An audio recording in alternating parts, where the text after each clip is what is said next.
Hey everybody, welcome back. Episode 23 of the Fast Motor Podcast. We did not get to record live. We were just having way too much fun.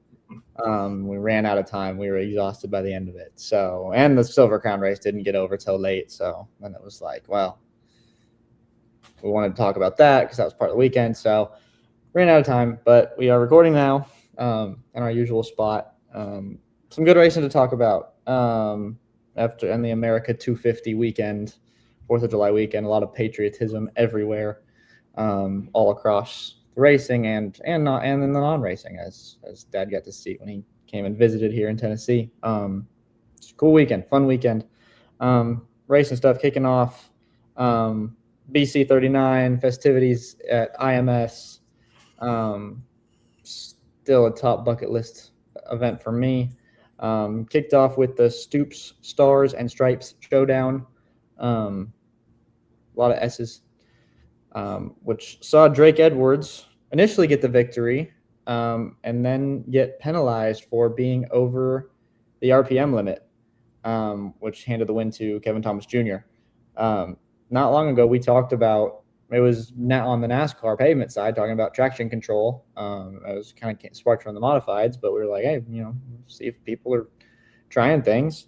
And not to say that they were trying to cheat or whatever happened, but he did. I mean, they got caught with something illegal, and it's something to talk about. And he owned it and was like, hey, that's on me. I'm supposed to check it. I had it wrong and kind of moved on from it. But, regardless, it's a storyline. It's something to talk about. Yeah. RPMs are huge, right? Especially a heavy little track like that. So I'm sure a lot of them would like to run more RPM because,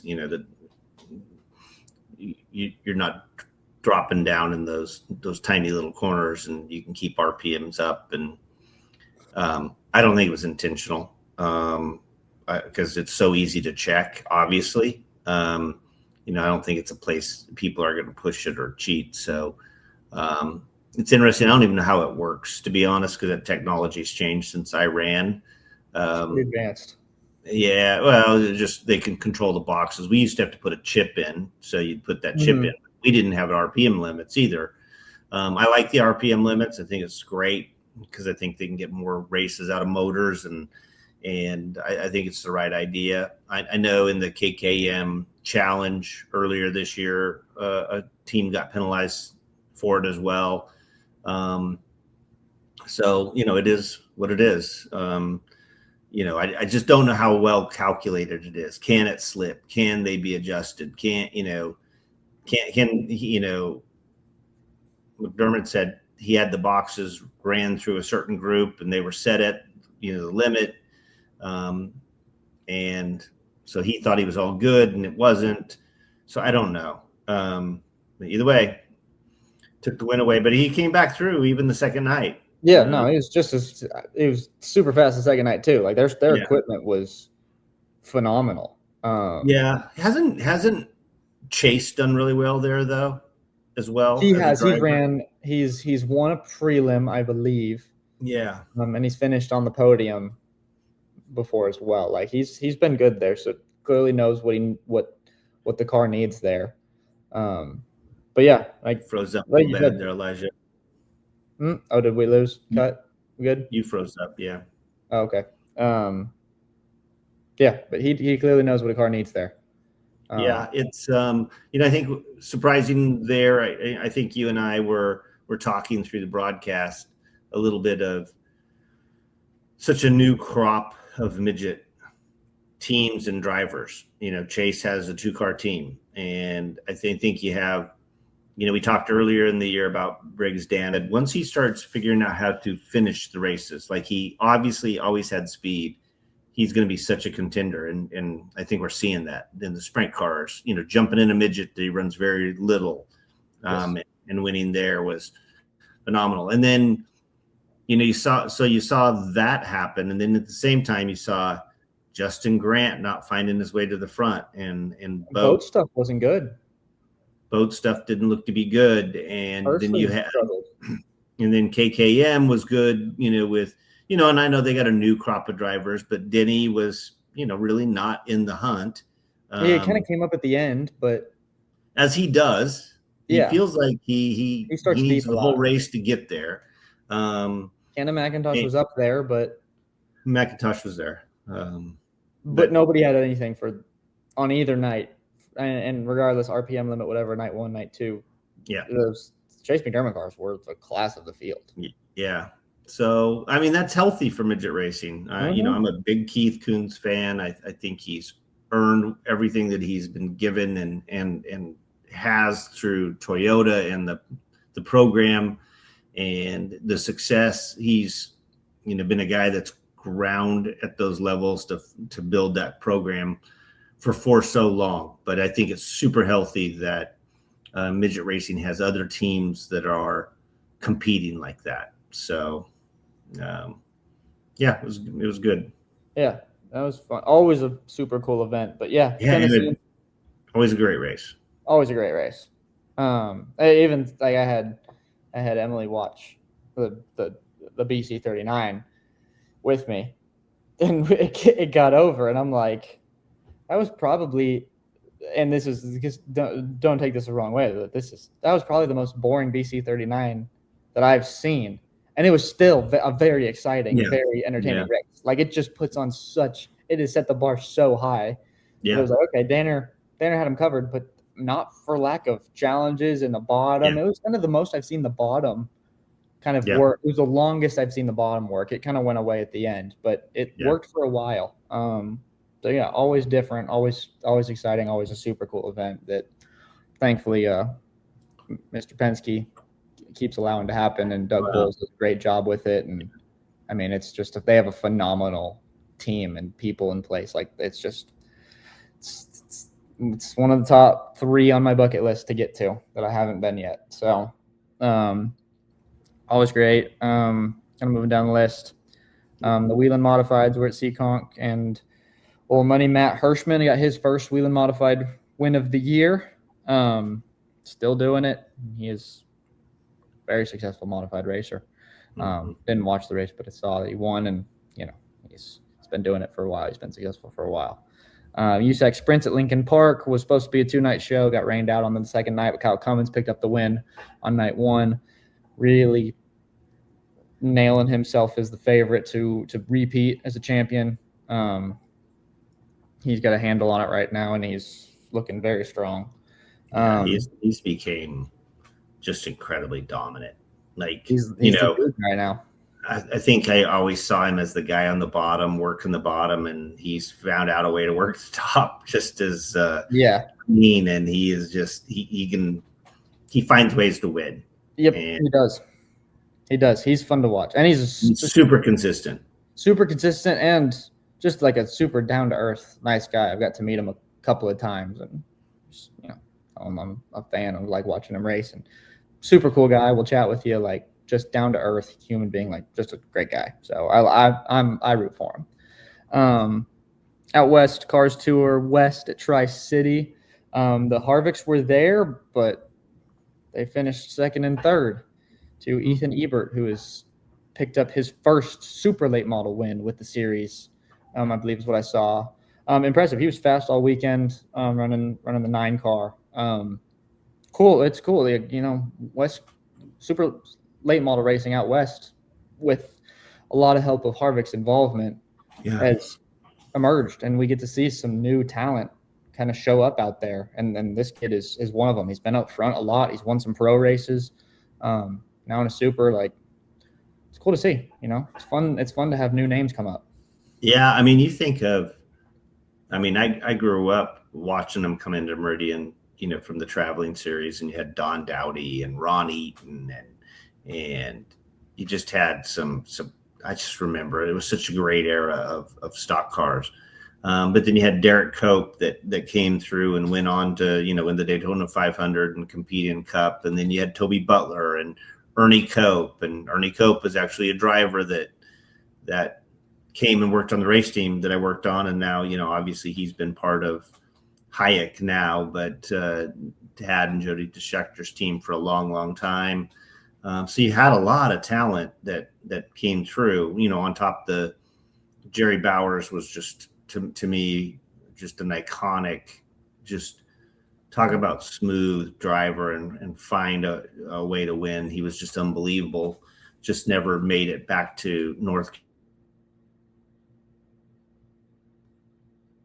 Carolina, kind of providing a stepping stone for those drivers again, like it once did. So, and I appreciate Kevin and their investment into doing that, because that's not a small investment. Like, No. Have cars and team out there and running out there, 2 cars, like, and what it has to be doing for the grandstands, for those tracks, what it has to be doing. It's just, it's cool to see him giving back that way, for sure. Yeah, no, it's a wave of good things on the driver's front, new racers, tracks, fans. Like, there's just a lot of good that's come out of it, which, yeah, like you said, super cool to see him give it back that way and kind of reopening the eyes out there. Moving down, Smart Mods were at Caraway.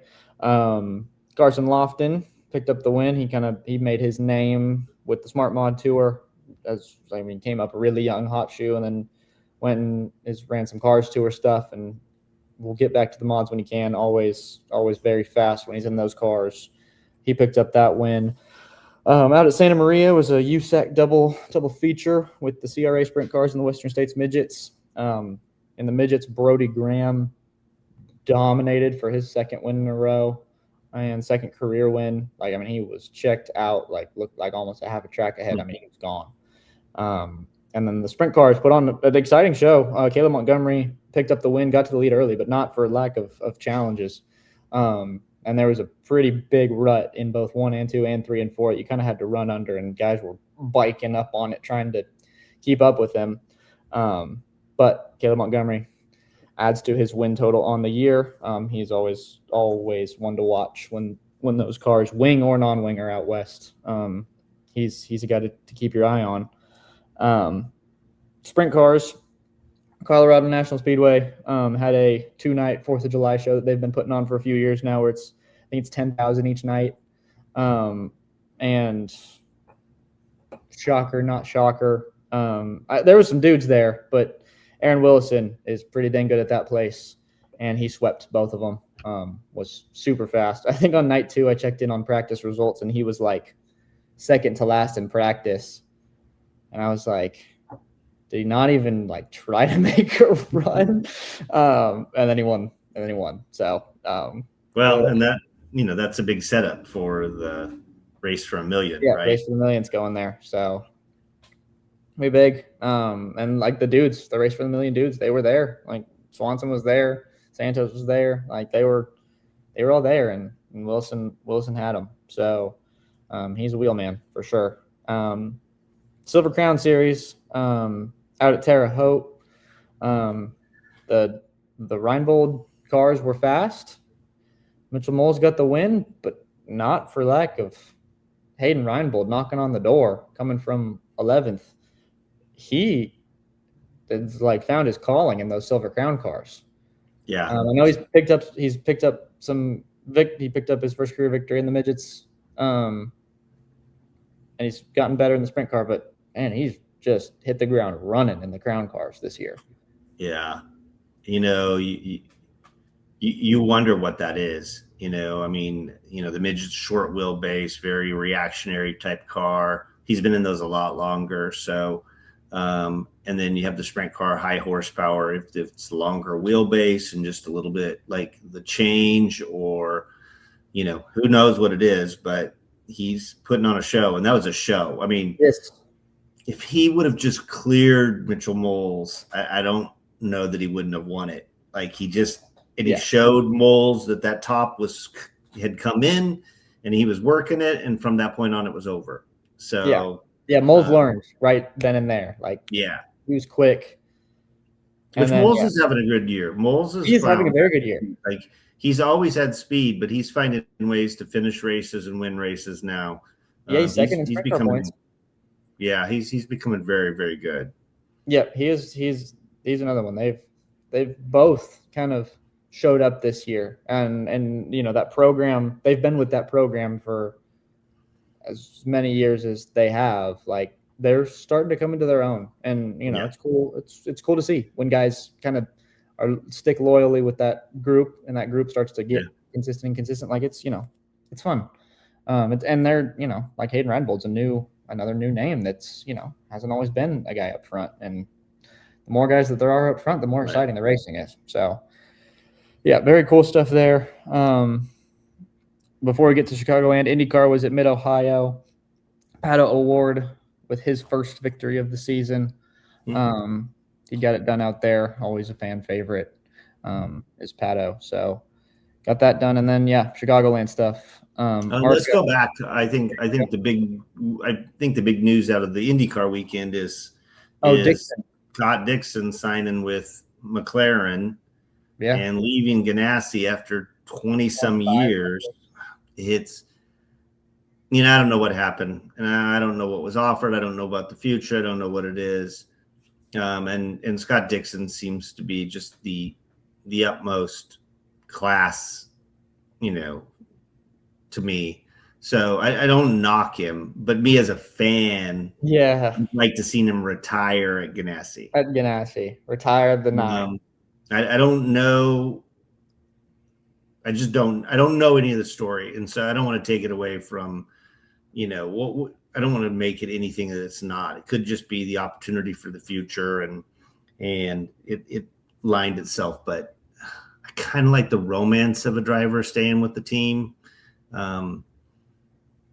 And so, and I know I asked around a little bit and certainly heard the same from everybody.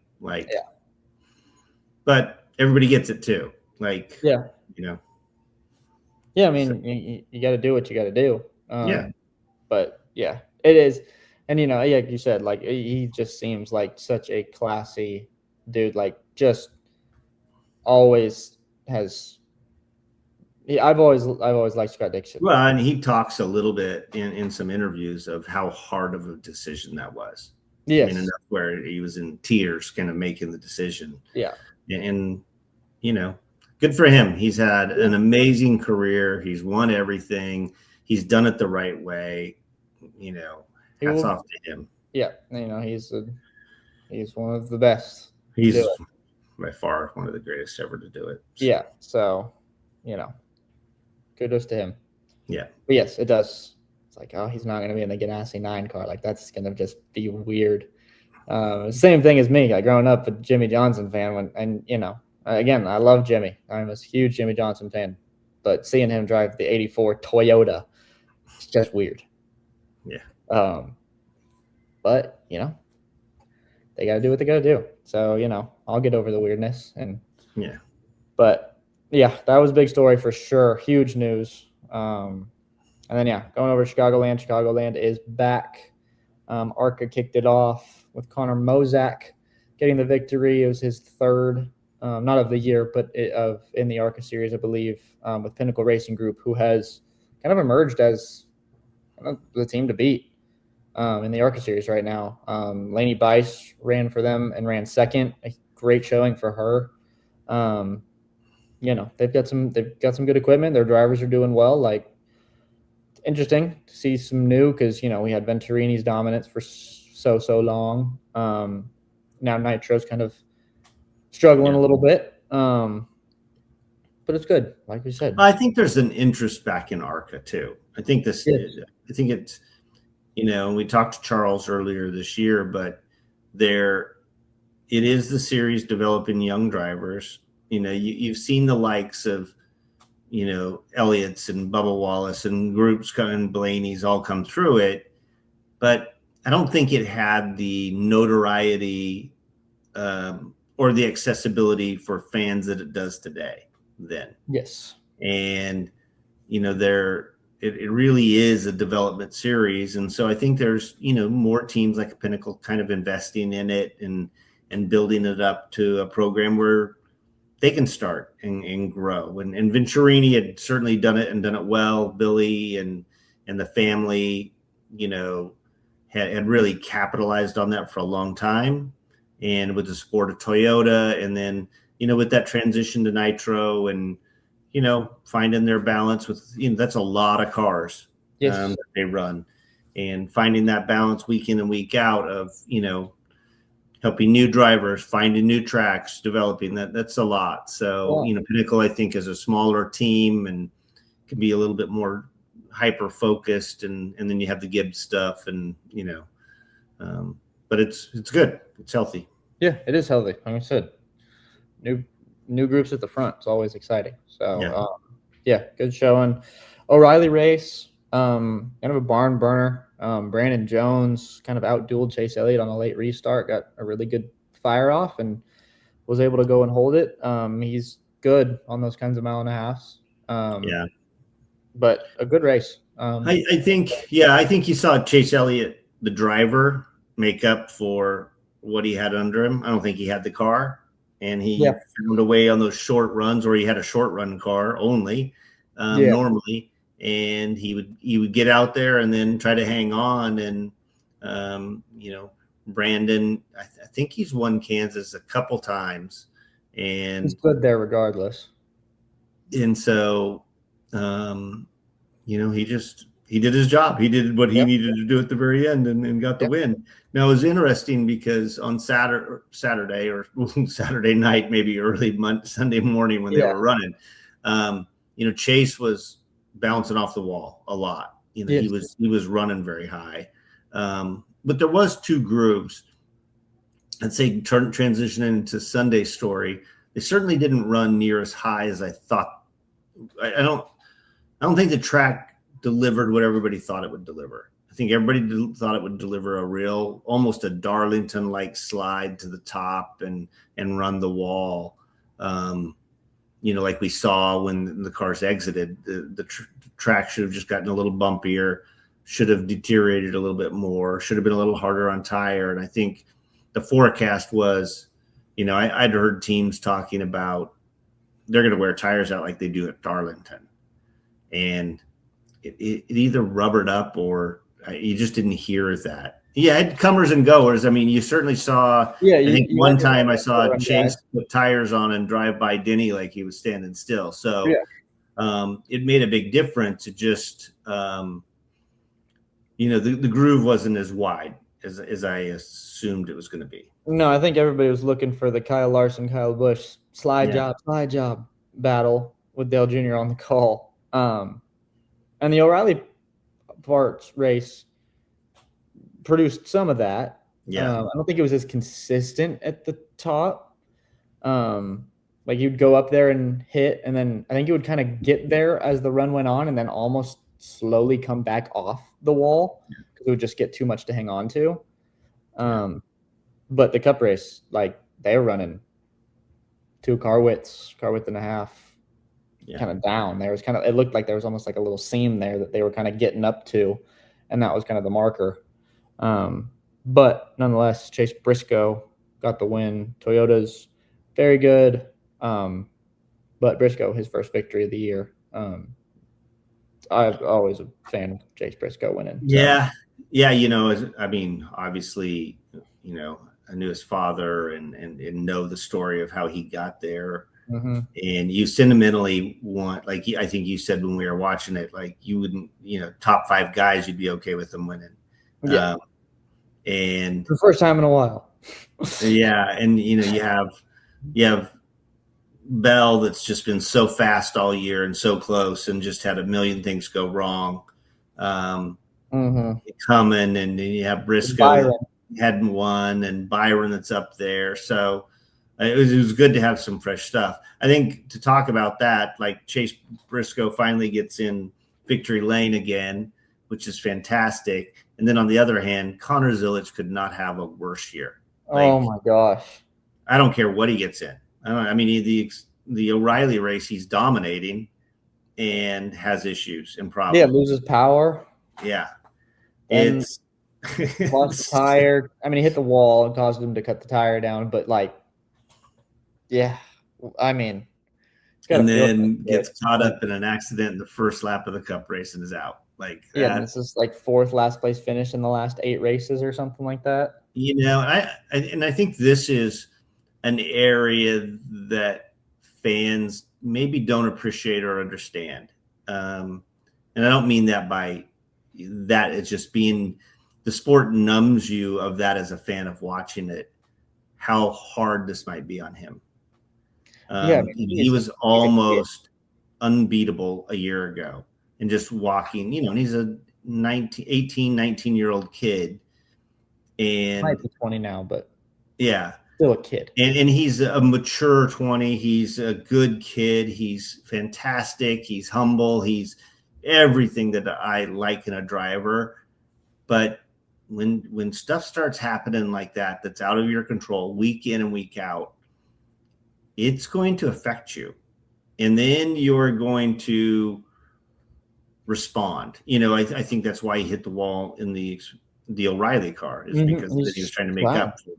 And so you start doing things out of character because of the situation, So, Justin Marks is a smart guy. They'll be on top of it. But I think sometimes when I go back and think of all the emotions I had driving, thinking about what was going on, thinking about my career, what's happening, he's a lot more solidified than I ever was, but it's a lot.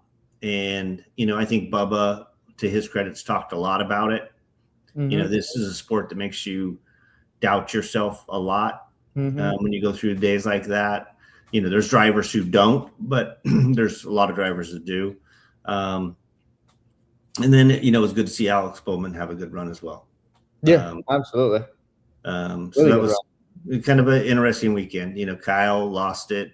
And that damaged, just the repair, getting the car back to pit road damaged the diffuser in the back. So he lost his, and Denny was okay. I don't think Denny was great. No, but I mean, still top 5. He ran well, but not 14-second lead. So no, he didn't win. So a good race all in all, and a credit to NASCAR again for going back there, and it looked like the fans were there for kind of a bad weekend weather-wise. So fun. So no, for sure. And one other storyline from that we can go in was keeping it Trackhouse, but SVG getting into Austin Hill. And now Austin Hill has done some things in his past, but man, SVG just went in there and dumped him. And then, like you said, you saw something where like the data basically proved that. And what would it be like if they had that data way back when? Yeah, I mean, there's a rivalry there. For sure, which is good. I think it goes back. I remember SVG winning the O'Reilly race or the Xfinity race then in Sears Point, and he beat Austin Hill, and then did burnouts around him, right? So to rub it in his face, whatever happened, I can't remember. That's not where it started though, because it started at Coda. Okay, that's right. When Austin Hill shipped him, and then SVG went and shipped him back, and Austin Hill was whining about it, like, you didn't even give me a chance to make the corner, and like, just if you're gonna hit somebody, you got to be able to take a hit. If they hit you back, you take it. I remember that was when I became not an Austin Hill fan. And SVG beat him, and then SVG won it. So made sure that Austin Hill knew that he won. So that's kind of where it started. And then he went in and did what he needed to do. And then Austin Hill, which I saw it on some social media, exited his pits and went up and passed a bunch of people under caution and ran into SVG. That wasn't caught by the television. So the broadcast missed it. So now, I heard they've looked at the SVG data today. It shows like he flat did it, and it does make you kind of go in these situations in the past, these big, accidents or crashes or there, and we as fans, we make up our mind what we see. And even when we see the data, we make our mind, like you said before we went on air, you're like, I don't need the data to see what he did. Like he did it. Intentional or not, but right. But I think steering wheel input, like I didn't mean to get into him and you flat do, they use it now on these penalties because they have it. I think the other side of, I don't like the data being live for everybody. I think the team should be able to have it. I'm fine with the team having it. I don't really like it that everybody gets it. I like that they have the same cars, but let the drivers be drivers. I don't want somebody learning off my data. Which they're all learning off SVG's data on road courses. Absolutely. That's all they study. I mean, all they do. As they should. I mean, it's a tool you have. It's a tool we did not have. Like you have to look at every tool you have. You have more TV video. You have the in-cars. You can go back and look at the data. You can look at the in-car with the data. You can see where they're running, where they're making speed. Which the tools now that the drivers have is so much more time and investment they have to make.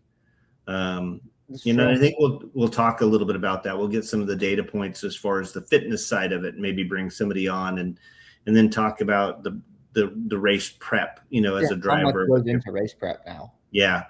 There's a lot more than there's a lot. There's a lot more than we know than there has been in the past. Like it is, I mean, you're looking data, sim, training, nutrition, these guys are elite athletes. Yes. And now they're training like elite athletes. Right. So that's definitely something we want to get into, and we want to have somebody on to kind of help us talk about that. So hopefully that's a little teaser, hopefully sooner rather than later, but we'll take it whenever we can. So, all right. Well, that kind of wraps us up from America 250 weekend. A lot of good racing. It's the summertime. Racing is busy, and it is a great time to be a race fan. So every Wednesday, Spotify, YouTube, we will be back talking. Hopefully get a guest back on here soon. But I do say I enjoy just us chatting racing because that's what we always. It's hard in the summer, right? It's summer. Everybody's busy. Everybody's busy. Everybody's schedule's full. So out of respect, trying to pull somebody in, when they have one day off is a lot. So So I like recapping it too. So we'll do it for sure. So we'll keep talking racing, whether people want to listen to it or not. We're going to keep talking about it. So, but please listen. Spotify and YouTube every Wednesday. Or do you have something you want to talk about? Yeah. Let us know. Let us know if you have something you want us to talk about, topic that wants to get brought up. So we will talk. We will talk racing. We will never turn down the opportunity to talk racing. So, all right. That's it. We'll see you guys next week.